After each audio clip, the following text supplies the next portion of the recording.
À plusieurs reprises ce soir, je vais vous bousculer comme je vais nous bousculer. À tous ceux d'entre vous qui sont dans cette dynamique, de se dire finalement, nous qu'est-ce qu'on a apporté au monde? Nous allons parler d'un certain type de rapport à un certain type de pouvoir. Vous êtes dans une illusion de la liberté pour beaucoup de jeunes. Travaillez, réveillez-vous. Et à partir d'un certain moment, arrêtez d'être les spectateurs de vos incompétences. Moi, je n'hésite absolument pas à dire qu'entre ce qui se passe en Europe, aux États-Unis et même ce qui se passe dans un certain nombre de pays musulmans, il y a quelque chose qui est d'ordre de la révolution silencieuse. Un certain type de travail qu'on doit faire sur son cœur et qui finalement a des effets sur la conscience et sur l'intelligence. Je ne connais pas un être qui fait un travail sur son cœur qui ne voit pas son intelligence changer de perspicacité. Moi, j'aimerais vous dire une chose. Je ne porte pas le message islamique. C'est le message islamique qui me porte. C'est lui qui fait tout ça, parce que la façon dont nous nous comportons est vraiment loin de la dignité de ce que nous portons. Il n'y a rien de plus islamique que l'esprit critique. C'est ça le problème, c'est que nous sommes aliénés dans notre tête, qu'il n'y aura qu'une libération, c'est celle qui viendra du cœur.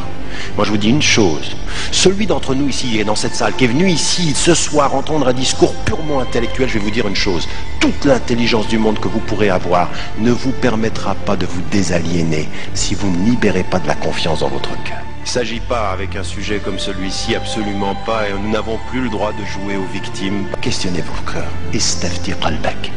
Demande à ton cœur l'état dans lequel il est. Une ignorance immorale est une contradiction dans les termes. Subhanallah, il y a des sciences profanes en islam.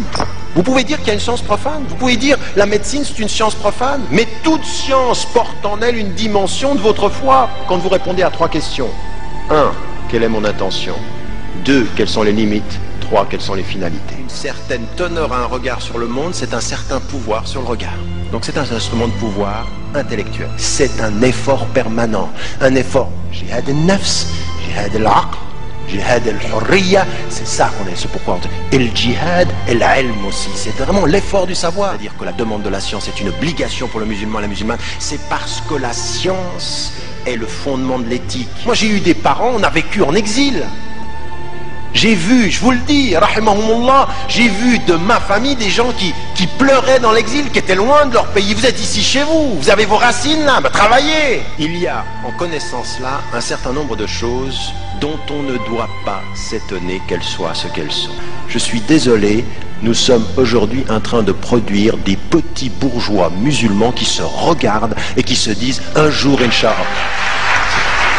Mais moi je veux pas d'applaudissements, je veux simplement que vous compreniez une chose pour la sœur. Oui, il faut commencer à étudier, mais en même temps qu'on étudie l'islam, on étudie à l'université, puis on fait les deux, puis l'université nous pose des questions, on retourne à l'islam, et de l'islam on revient aux études. N'arrête pas de faire ça. Moi j'ai fait de la philosophie, Nietzsche disait ça, qu'est-ce que dit l'islam? Et l'islam qu'est-ce qu'il dit? Et je me bats. Puis à un moment donné, ben, vous faites la paix avec vous-même et puis vous avancez. Mais ne dites pas d'abord l'islam, puis un jour on verra. Non, il faut travailler les deux ensemble et les deux se nourrissent. Eh bien vous pouvez le faire. Rien ne vous en empêche dans ce pays-là. Rien. Personne n'est dans votre chambre, personne n'est à côté de votre lit, personne ne voit ce que vous faites le matin ou pendant la nuit, si ce n'est Allah. La ilaha illahu. Et puis c'est tout. Puis maintenant il faut s'y mettre. Moi c'est le conseil que j'ai à donner aux jeunes. C'est quand on sait qu'on devient moral.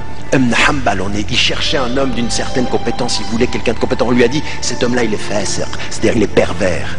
Il a dit, sa compétence c'est à nous, sa perversité c'est à lui. Ceux qui transforment l'histoire, ce ne sont pas ceux qui rêvent l'avenir. C'est ceux qui sont lucides par rapport au présent. On est là vraiment, on est à la croisée des chemins. On est à la croisée des chemins, ça veut dire qu'on est là pour construire une conscience qui va changer ça, qui va nous changer nous. C'est-à-dire la capacité de regarder la télévision exactement comme le prophète alayhi wa sallam pouvait regarder le monde. L'islam prend le bien d'où qu'il vienne. Et quand vous avez des gens qui vous expliquent comment on utilise un outil, comment on maîtrise l'intelligence, vous devez maîtriser. Talabul ilm, c'est ça que ça veut dire. Qui que tu sois, Dieu t'a fait, ce que tu fais c'est à moi. Ce que toi tu fais de mal, c'est à toi, ça ne me regarde pas. Comme dit-on, que veut-on de moi? Quelle est l'intention de celui qui parle pour que je sache quelle est l'intention avec laquelle je dois lui répondre? Fais-toi respecter, quant à l'amour, tu verras après. Non, non, regarde comment il me regarde, il m'aime bien. Je m'en fiche. Tu m'aimes pas, ça te regarde. Moi, ce que je te demande devant Dieu, c'est de me respecter. Et le meilleur moyen pour que tu me respectes, c'est que je me respecte. Parce que quand vous lisez le Coran, vous entendez Ya ulul albab, vous qui êtes doué d'intelligence.